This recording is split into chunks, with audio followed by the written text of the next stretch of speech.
I learned to adjust my expectations, my goals, and sort of like cool down a bit. But if I had a chance to go back in time and meet myself, I would say to myself that do not try to solve every problem by yourself. Collaboration is the key. Having multiple eyes on the projects and the problem is always better than one.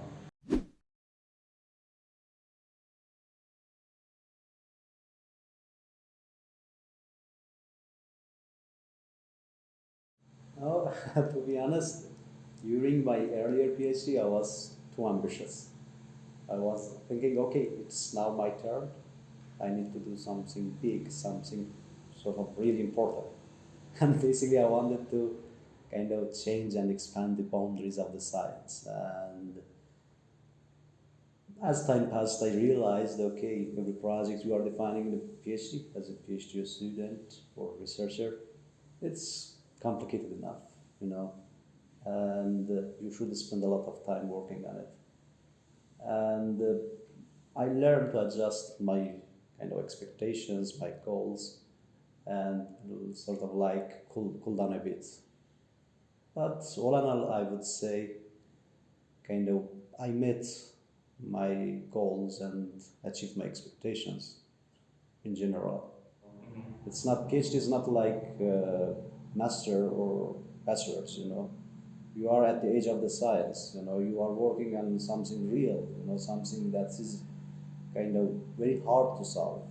You know, it's not like I don't know something else, something I told you, something like bachelor's or master's, you know. Right. So it takes time and lots of effort to solve a problem. Meeting new people, building some collaborations, and basically, and doing some networking, you know, with the people was very fun part. But the most influential part, or I can see highlights of my PhD, was my secondments or visiting periods, basically. I had a chance to spend a few months in Telenor in Norway, where we were working on early deployed 5G millimeter wave cells. And I had a chance to do some real world measurements of this early deployed network, and also meeting some people from different countries. Was really good. People that are working on different companies across the globe. I learned how that sort of business works and everything, you know. My second visiting period was here in Zurich, in ETH, where I was working on some very larger scale, I would say, real world problems by focusing on machine learning and data science. I mean, working among these very young and talented people was very interesting, and sort of I had a chance to refresh my knowledge on machine learning and especially deep learning. That's the very interesting part. And also, again, making some connections with new people. Always interesting for me. Yeah, Norway was sort of really fun. In Norway, I was working in sort of very industrial environment, unlike it was totally different from academia. You know, I had a chance to meet people that they are working and in industry and building some new devices that people are using in early day situations. You know, and they were sort of thinking of kind of earning money instead of doing something else. That part of the sort of my visit was basically the business part. It was really interesting, you know. And also I found Norway and especially Oslo very beautiful and very good place. And also this Telenor company is a really nice place to work. Maybe someday I can have a chance to go back there. Who knows?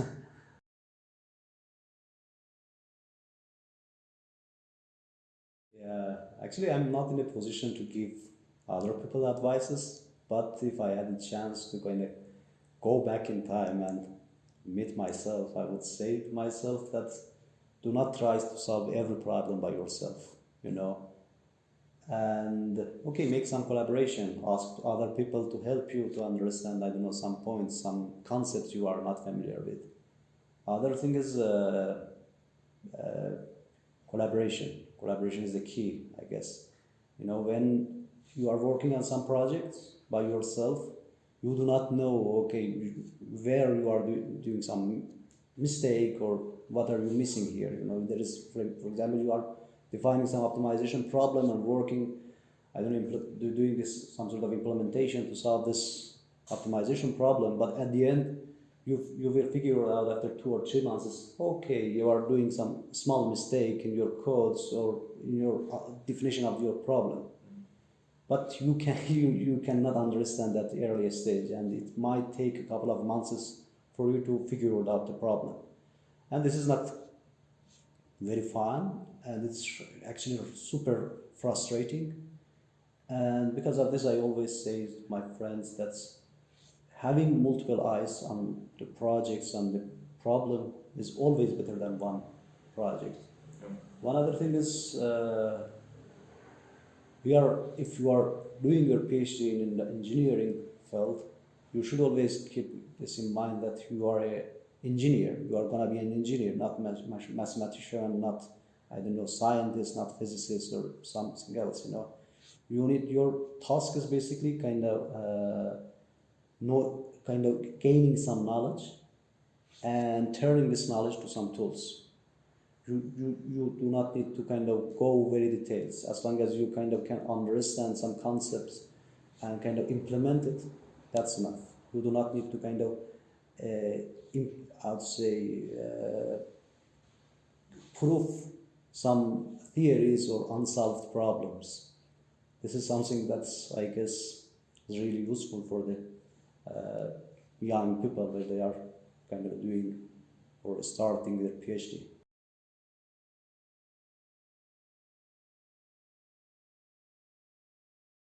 My PhD topic was about cognition-based network optimization, which simply means we are trying to kind of utilize the available resource provided by different networking companies or network operators to different peoples. We are trying to kind of utilize this available resource. As an example, nowadays the number of connected devices are increasing insanely, and these devices are running various kind of application with different quality of service requirements, you know, and everybody is expecting to receive very high quality of service and also some good service basically. But the problem is the available resource, like as frequencies or bandwidths, are very limited. And here my project comes in handy, you know. I'm trying to design some sort of scheme, some sort of techniques or framework that's kind of utilize or kind of utilize this resource in efficient manner, you know, to kind of provide better service to the users or increase the number of users served by sort of this network operators. And I'm doing this thanks to deep learning and machine learning.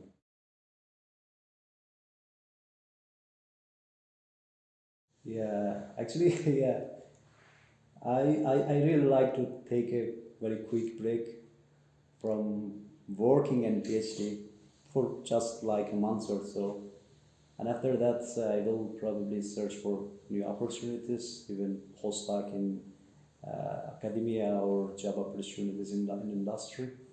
But I really like to kind of focus on machine learning, you know, and basically work as a data scientist. But but I mean, after 5 years or so, if you ask, I would say after between 5 or 10 years, I'll try to kind of open my own business or a startup.